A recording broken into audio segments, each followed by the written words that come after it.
All right, so today we are going to be looking at baseline out of bounds basketball plays. Now, for these particular baseline out of bounds basketball plays, we are looking at something that we can draw up to get a pretty quick and easy basket. So something that you can either memorize with your team or do after a timeout, but they're going to result in a quick and easy basket. So you're going to want to draw these up, or teach your teams to run these when you want to score. We're not just focusing on getting the ball inbounds. We're focusing on getting the ball inbounds and scoring. Okay, so let's take a look at these. Okay, so this first baseline out of bounds basketball play that we are looking at is called the Davidson box. Okay, so for this play, obviously we're lined up in a box. And like I said, this play is going to result in a quick and easy layup for our team. So we're not just focused on getting the ball in bounds, although it does achieve that as well. We're also focused on getting the ball in bounds and scoring a quick and easy basket from the baseline out of bounds play. Okay, so this is a play that they run at Davidson pretty frequently, to be quite honest. So, we're going to take a look at that and just, show you guys how we can run it. Okay, so like I said, we are in a box here to start.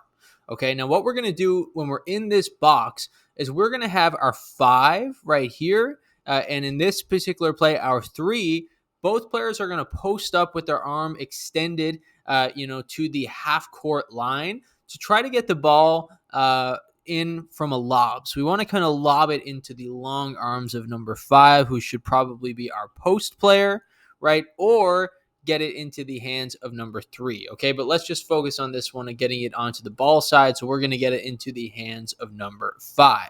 Okay, now as that is happening, okay, these players here on the box, number 4 and number 2, they're going to sprint wide, okay, to, potentially maybe get a 3-point shot here, although we don't anticipate that's going to happen. So then our number 5 and our number 3, you have a little bit more room to kind of extend your arms a little bit and get the ball there on the post, okay?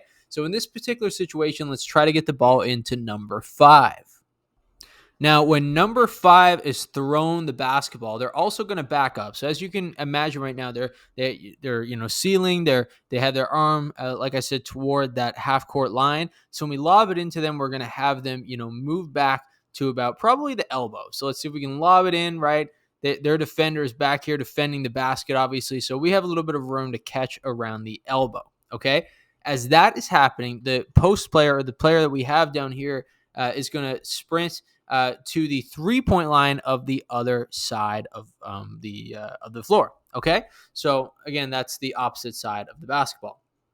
Now, what we're going to have right now is 2 stagger screens being set. So number 5 is going to dribble, toward this way because they want to get a dribble handoff here to number 4.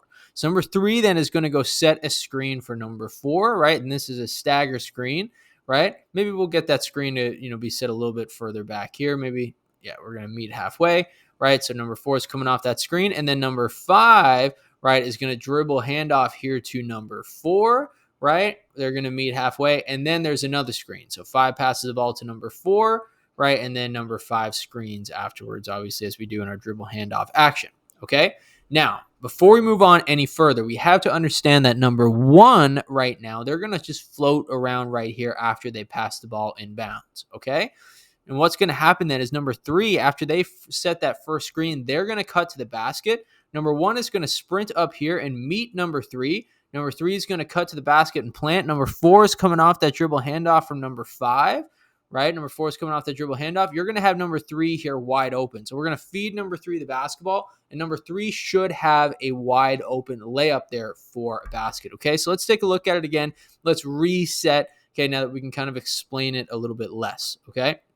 Let's put 1 back out of bounds. Okay, we have number 4 over here. Okay, so we're going to try to get the ball into one of these players right here. So number 5 is going to push off and receive the basketball. As that happens, number 3 is going to sprint up here. Now, as that's happening, we have a screen being set right about right here for number 4. Okay, number 1 is going to step in bounds. Number 5 is going to dribble handoff here to meet number 4. Right, so we're going to get that dribble handoff and screen. Number 5 is going to screen after the dribble handoff. As that is happening, number 1 is going to come up here and set a screen for number 3. Number 3 is cutting to the basket. Number 4 is coming off that dribble handoff with the basketball. They're going to feed the ball into number 3. Honestly, that's a little bit too early. We'll probably have number 3, kind of set around right here, right? Then we'll feed in the basketball, and number 3 will have a wide open layup. Okay, so the next play that we are going to look at is named 3 stack. Now, this one comes from a stack. Okay, we're going to have our typical stack form, but we're also going to try to get somebody else open for a jump shot. It's going to stick with that theme here that we're talking about, which is that we want to get people open for layups, but we also want to have another option open as well, and that is for an outside jump shot. So let's get into it. So as we can see here, we have our stack, and we are also going to have another player on the opposite side of the inbounder to try to get open for an outside shot. Now, we're going to focus on our stack first to start. And what we're going to have is a set of stagger screens here by number 4 and number 3 to try to get number 5 open. So we're going to start by number 4 setting that first screen. Then we're going to have number 3 move up, and they're going to set another screen on the way, right about right here, for number 5 as they cut to the basket and look for the basketball. If we can get a wide open layup here for number 5, that's great. But we also want to focus on some other options as well. So when number 5 comes here to look for the basketball, if they don't get it, they're just going to clear out. And then what we're going to have happen is number 2 is going to run through number 3 and number 4. We're going to set a little sandwich screen here for number 2, and they are going to curl to the basket. Number 2 is going to curl right here for an outside shot, and then number 3 will roll then as well. So we have an option here for a shot. We have an option here for a roll, and then we also have that first initial option from number 5 when they were cutting to the basket to look for the basketball off of that stack. Okay, let's take a look at it again.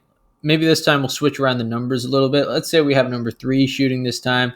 We have number 2 coming off the screen, and we have number 5 sitting the first screen. So we're here in our stack, right? So we got our 2 screens being set right here. First one right here. Second one right here. We got those 2 stagger screens. We're having number 2 look for the basketball. If we can get the basketball to number 2 for that layup, great. But if not, they're going to continue out this way. We're going to set a sandwich screen for number 3. Number 3 is curling for an outside shot. Number 4 is rolling to the basket for a layup. So we have outside shot here, roller here. 3 different options total. This play is called Stack 3. All right, folks, I need to quickly stop right there before we move into our next topic to mention that right now, 97.1% of our daily viewers are not subscribed to our channel. So that means if you are one of these people, if you are one of these 97.1% who are not currently subscribed but are watching this video, it would be greatly appreciated if you could take the time real quick to hit that subscribe button. It will help us continue to make content like this, continue to make basketball plays for other coaches, basketball drills for other players, and basketball, everything that both players and coaches and organizations alike can use. So again, if you could really quickly take the time to hit that subscribe button, it'll just take 2 seconds. It would be greatly appreciated. But moving on to our next topic. Okay, this play here is named for low. And what we're going to do is look for an easy layup. Now, we'll also have a shooting option here as well, but it's less reliable. It's more of a decoy to get the defense moving a little bit, okay?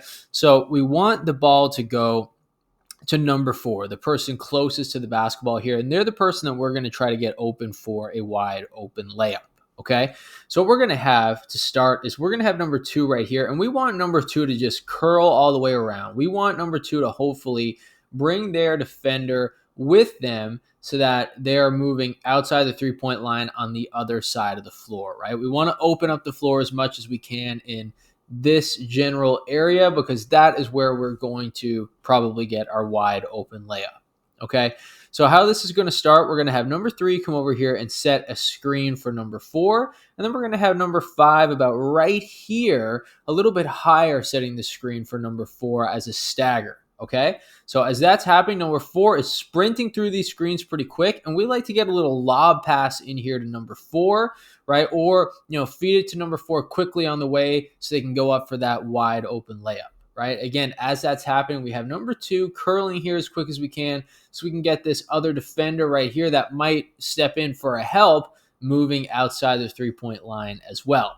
Now, that doesn't work if all else fails and we don't get the ball in here to number 4. We'll have these players try to move outside the court as much as possible and potentially get the ball over here to our sprinter who's running around. But chances are, that's not a reliable option. We want to get the ball in for that wide open layup, that initial wide open layup that we just talked about. All right, folks, that is all we have for today's particular topic. If you made it this far into today's lesson, it is greatly appreciated. Now, if you guys could also do me a huge favor and like this video and subscribe to our channel, it would also be greatly appreciated. We are the Online Basketball Academy. My name is Coach Danny, and I continuously upload different basketball plays, basketball systems, basketball tactics, and basketball drills that youth basketball players or training basketball players can use or basketball coaches can use with their players and their teams. Like I said, folks, if you could take the time to like this video and subscribe to our channel so I can continue to make this type of content for you all, that would be greatly appreciated. Till next time, peace out.